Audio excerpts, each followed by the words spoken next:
appreciate being here. Well, thanks, and we're thrilled. We don't often get guests in studio, so this is a special privilege for us today. So thanks again. But so I want to ask you, of course, to fill us in on some basic introductory sorts of details about Suncoast Animal League, and we'll no doubt swing back around to those things. But it might be just as useful to first delve into discussing the 50 some odd dogs that arrived Monday night. And odd may be a good way to put it, because they come from Georgia, and it's 51 puppies that we received, all mixed breeds of various origin, but 51 is a lot to get at one time. They came in about 9 o'clock Monday night. We were at the shelter till about 1:30 processing them. One of the most amazing things is the fact that we have a very strong foster program. So by 1:30 at night, all 51 puppies were in foster homes. Wow. So that was pretty cool. And then we had 6 adults that came along, and 3 of those were pregnant and about ready to give birth, so they went into foster homes also. So it's been a pretty amazing couple of days, and it's just it's a rural area up there. It's an animal shelter. They do their best. They do the best that they can. They just don't have any resources, and every so often it just becomes overwhelming for us, and they'll give us a call, and if we can try to help, we'll help. Normally we'll get 12 or 13 dogs. 15, 16 dogs, something like that. So this was way above and beyond what we normally do.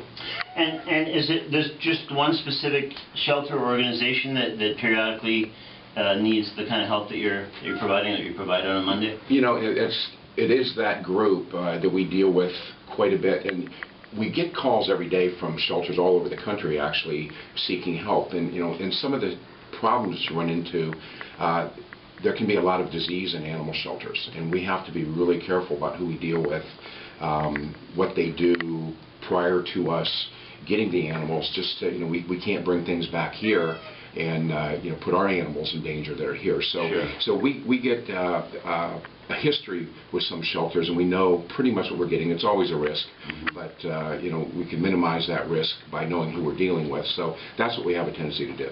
And what is it? There seems to be something about Georgia, because obviously that's where these came from, and it sounds like regularly that's what happens. And a little bit later in the show, we're going to chat briefly with Lori Spaulding from Florida All Retriever I know Rescue. Lori well. Yeah, and in fact, she has an anecdote about you that I'll be probably sharing in a moment.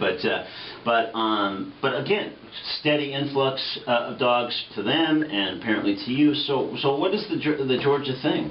Well, a lot of it has to do with being in rural areas, and the shelters. The animals are just sort of left outside to fend for themselves in many cases, and they breed, and now you have all kinds of animals.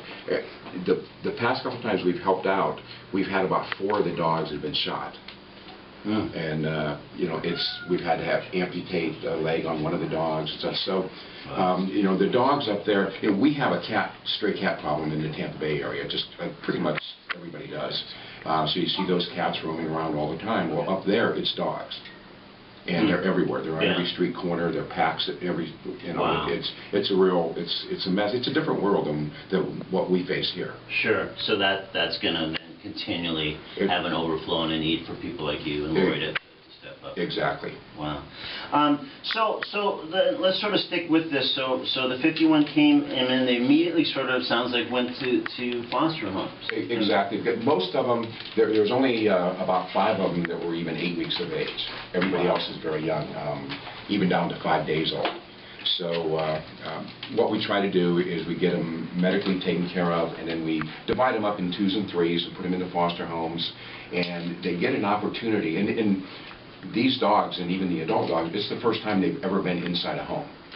Oh, wow. They're completely outdoor dogs. Yeah. So it's a big change for them. So we're putting the puppies into a situation where they can learn very quickly what it's like to live in a house, to have a family that cares for them and loves them and such, and and eventually be normal little puppies. But you guys must have tremendous infrastructure then. I mean, to have just this week 51 dogs right. suddenly come in. And when you got them in Monday night, it sounded like they immediately went to homes. So you must have kind of quite a system in place for this. We do, and we've done this before, and I've been doing the animal shelters. I ran the Humane Society in Pinellas for 20-some years, and so we've been there and done that, and we just have an unbelievable support system out there. And not everybody can give money, so this is the way they give back. And in many cases, this is even more important. Facebook has become such a tool, a positive tool for us, because we can go out there and keep them updated, everything that's going on. And plus, while they're on the rescue, they Twitter me back or they email me, and I can put it out there, and everybody's ready to go. Wow. And we don't have to make a lot of phone calls. We have the people that contact us through that. We set up, okay, we expect them to be in at 6 o'clock. Well, they didn't get in until almost 9 o'clock.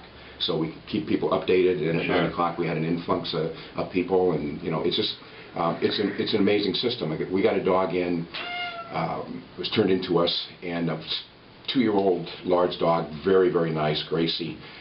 She could hardly walk. Her back legs were in really bad shape. And we took her to a specialist. It was going to be $3,400 in surgery to do both of her back legs. And that's with a $1,500 discount.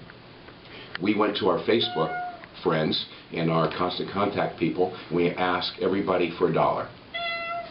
And within 14 hours, actually, we raised the $3,400 to have the surgery on Gracie. Wow. Ain't technology grand? It can be. Yeah, well, in those kind of cases, absolutely.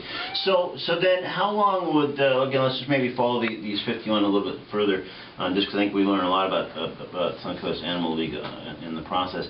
So how long typically then would they be in the foster homes that they landed in sort of immediately? A good question. It depends on their age. We look at 8 weeks as the age that we'll start to have them spayed and neutered. A couple of puppies that I have here right now, they've just turned 8 weeks old. They had surgery this week. So that's, so if you have the 2-week-old puppies, you're going to have them 6 or 7 weeks before they're ready to come back for adoption. And then again, you have a litter of 6-week-old puppies. It's just going to be a couple of weeks. I see. And by the way, we're going to meet them more officially in a few minutes, but that's Buddy and Smokey he's referring to, and the cat you're hearing periodically, or maybe even insistently in the background is Snowball, who we'll also meet. And these are all animals looking for homes, and maybe we can help a little bit with that during the show. So this is Talking Animals. If you just tuned in, we're speaking with Rick Shabadee, Executive Director of the Suncoast Coast Animal League. If you'd like to join the conversation, ask a question or offer a comment, please call 813-239-9663 or email us at dj@wmnf.org. So it sounds like you really do have a structure in place, a protocol really for how these happen, and again with Facebook, Twitter, etc., the means to sort of get the word out. And so is there a place now? Let's say these 51 just came in, they found homes, and I wouldn't be surprised from what you just explained to us that very soon you might hear from the same folks in Georgia. Maybe in the next few days, let's say a week, whatever. So do you hit a point where you tap out on all those nice people who say, hey, I can't give you money, but I can become a foster home for you, and then